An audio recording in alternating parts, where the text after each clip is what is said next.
I need you guys' help. I need you guys to help me out here. First of all, please do not unsubscribe to the channel after you hear what I have to say. But I need you guys' input on this. So help me. Change is hard. I know that. You know that. That's part of life. It happens. The reason for me coming on here and doing this is to say, this is hard, man. It's hard. Forgive me for doing this. But it's time for BBN to change. It's time for BBN to start getting a new mindset as far as what we need to see done at Kentucky. You know, we heard of, I'm not going to promise you anything. If you come to Kentucky, you got to earn everything that you get. That saying was being used in a time that was fitting for that saying. You know, it used to be a time where you could say, if you want to come to Kentucky, you got to come to Kentucky and you got to earn it, because you're going to have 13 other guys on the team that's going to be fighting for every single minute. I'm not going to promise you anything. Back then, that was special. That was good. You remember the times when Rick Pitino or see who else is some big time, Bobby Knight, uh, you know, coaches. I'm running the blank right now, but coaches from North Carolina, Mike Krzyzewski, you know, Tubby Smith, the Cows. Like, remember when all those guys can come to your house and it would be a special event? You remember all those times when those coaches could show up at your house and you was just telling everybody in the world, dude, so-and-so coach was at my house drinking Kool-Aid yesterday because they want me to come play basketball. You remember a time when that was special? I just got a visit from so-and-so. Wow, he was at my house. That was the biggest thing since sliced bread, is to get a high-profile coach, whether football, baseball, basketball, to come to your living room and try to sell you or try to persuade you to come to their particular university. Here's where change needs to happen with BBN. Those days are over. There's no more having to go to somebody's living room just to get them to come to your university. I mean, that's cool. Coaches still do it, and they're gonna continue to do it to the end of time. But it doesn't carry the weight that it used to carry back in the day. Back in the day, it used to be, like I just said, this is like, I need to schedule an in-house visit with you. We didn't have Zoom. We didn't have cell phones. We didn't have all this stuff now that I could just pick up and be like, hey, how you doing? FaceTime. The reason why I'm saying all this is I think it's about time that the BBN, or let me put it like this. I won't say the BBN, because some people have already said that this has to happen. But for those who maybe are still on the fence, those who maybe are still convinced, please let me know if I'm wrong. You guys know I love, you know, I never have a problem with people telling me that, Big Mike, you're wrong this time. I never have an issue with that. So please let me know. It used to be a time when that right there was everything. It's not anymore now. It's not anymore now. Only the best of the best of the best still really get I'm going to fly my helicopter to your house, or I'm coming in with my jet in the next hour to talk to you face to face. Those days are numbered now, because now we're not recruiting. Now we're selling, and we're doing packages now. Well, let me look at my package and let me see what this coach and this school is offering me. But now I got I got three packages sitting in front of me, three schools of packages that they pretty much look identical.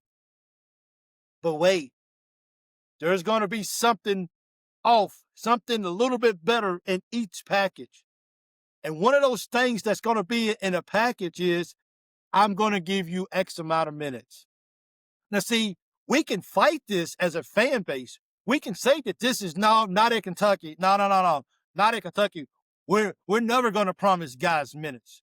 That's beneath me. I'm never going to promise a player. I get that. I understand how some people feel about that. I was the same way. But if you look at it, if you look at the teams that are elite, what's getting those kids? What's separating them? What's separating the kid from going to Arkansas, going to Kentucky? What's separating the guy from going to Kansas to go to Duke? What's separating the guy to go to BYU instead of going to Duke? What's separating the guy from going to Connecticut instead of coming to Kentucky? I'm going to give you some minutes. Straight up. This is in your contract. I guarantee you 27, 30 minutes a ball game. We are selling now. But college sports now is no longer in the realm of recruiting. It's all about selling now. This, as much as it hurts my heart, and it hurts, this to the new recruits in 2025, oh, I tell you that it's a prestige organization. I can tell you that it's done a lot. I can tell you that this right here is a blue blood. So are they, and so are they. So now what you got? I'm only going to be in college for 1 year, a lot of these guys say. So how you going to make my 1 year in college the best ever? What you got for me? I'm a superstar. Don't put me on the bench and have me doing 20 minutes of ball game or 15 minutes of ball game. I'm a superstar. You put me on the floor. You got these teams getting these guys, man. These guys are playing. These freshmen are playing. These older transfers coming in. They're playing big time minutes at these schools. So it really got me thinking about our coach. Will he ever have to start saying, no more of my system? What do I got to do to fit in 2025? Otherwise, I get left.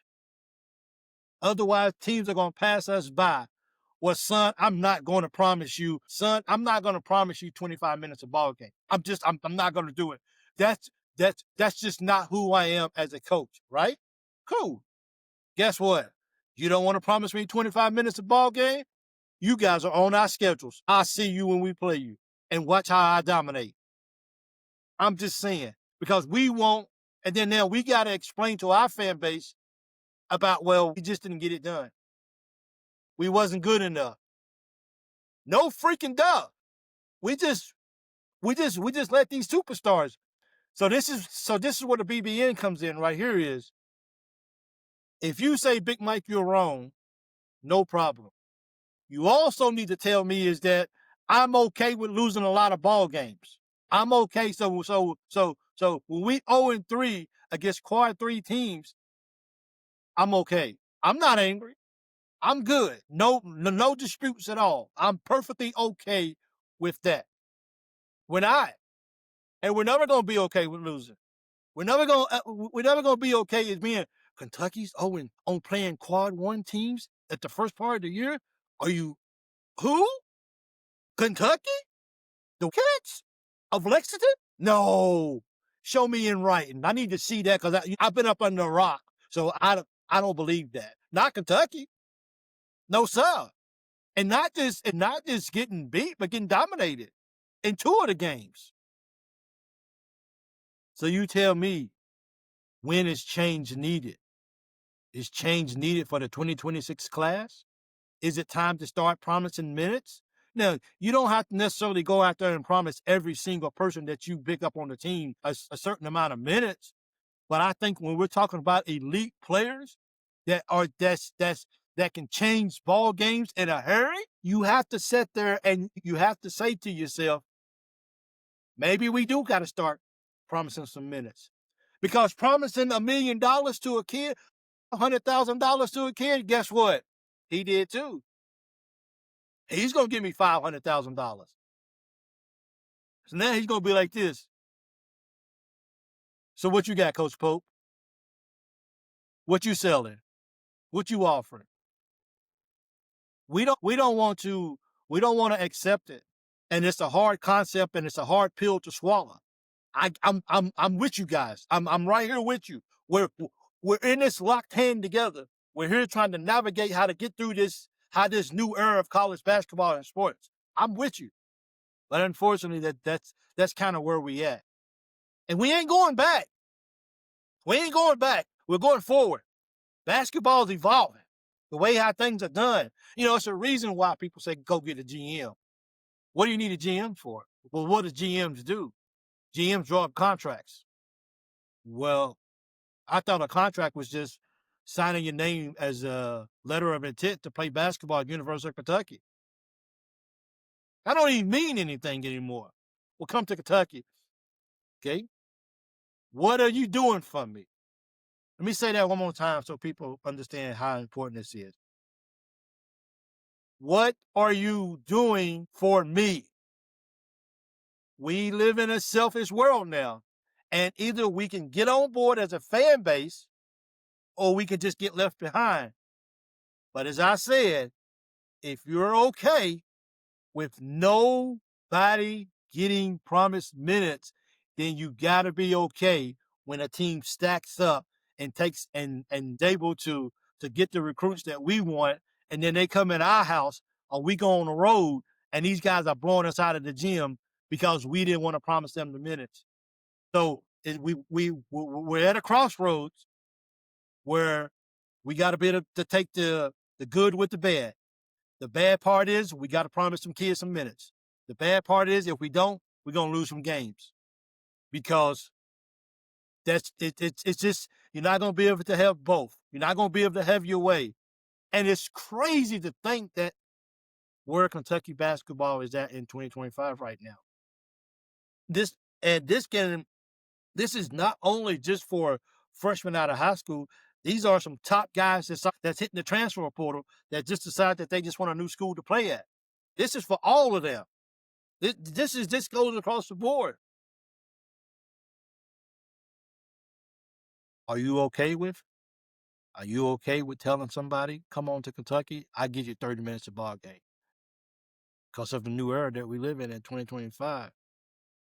Is no matter how difficult they are, changes always has to be made. And is it time to make that change now? I know we got a whole year to go, but we're going to be reminded. We're going to be reminded of the teams that we play that have these elite guys. What got them there? What was their deciding factor? We got money. We got cash. It's not a problem. But these guys want to be on the floor, and they want to be on the floor a lot. So we're not going to offer them a lot of playing time. Then I get to go to Duke. I get to go to Arkansas. I get to go to Carolina. I get to go to Kansas. I get to go to UConn. I get to go to BYU. I get to go to Miami. I get to go to Syracuse. I get to go to Georgia. I get to go to Vanderbilt. I get to go to all these top schools. St. John's, who has a lot of money because they don't have a football team. Them in UConn. Something's got to be. We got to give ourselves a chance. We got to line ourselves up with what other teams are doing. I don't care that this is our name. It doesn't matter anymore. As much as that hurts our feelings, as much as this is sacred to a lot of us, it doesn't mean anything to those guys anymore. I need minutes. I need my money, and I'm good. Because if you don't, because I'm sorry, nobody's choosing to go to BYU over Duke, Carolina, Kentucky if something else is not in that contract. So what's in his contract that's not in our contract? What's in a contract that you go to BYU and I can't get you to come to Kentucky? What's in your contract? What's on that piece of paper? Because this is prestige, right? Like, this is everything to us. This means the world to us. Before we go out, we touch it. That's okay. I don't want Kentucky. Kentucky's not giving me my minutes, but BYU will. And because of that, I'm not going to Kentucky. So is it time for change? Am I overreacting? Or has the time come that we adjust how we do things in how we write contracts to these upcoming recruits. Go Cats.